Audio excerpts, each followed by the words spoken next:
আসসালামু আলাইকুম গাইস, এটা হলো আমার ক্ষেত বাগান। শহরে ছিলাম তখন ছিল আমার ছাদ বাগান। তো আমার ছাদ বাগানেও কিন্তু বেগুন ছিল। আমার আগের ভিডিও তো আপনারা দেখছেন, বেগুন গাছ ছিল, অনেকগুলো বেগুন হয়েছিল। তো দেখেন আমার গ্রামে এসে ক্ষেত বাগানে তাও কিন্তু অনেক বেগুন হয়েছে। এই ক্ষেতে টমেটো আছে। তো মাশাল্লাহ, কি রাঁধবো প্রত্যেক দিনই ভাবতে হয়।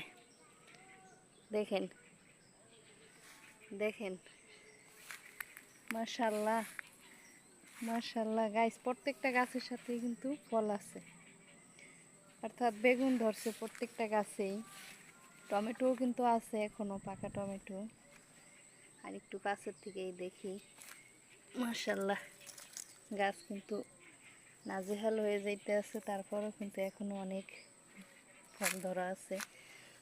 আলহামদুলিল্লাহ, প্রত্যেকটা গাছেই কিন্তু ফল আছে। হ্যাঁ মাশাল্লাহ, যথেষ্ট বড় হয়েছে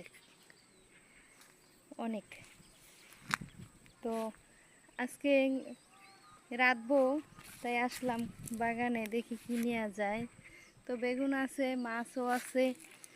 তো আলহামদুলিল্লাহ আজকের দিনটা চলবে। দেখেন গাইস, প্রত্যেকটা গাছেই কিন্তু বেগুন আছে। তো সবাই ভিডিওটা দেখবেন, অবশ্যই ভালো লাগবে। তো আসসালামু আলাইকুম।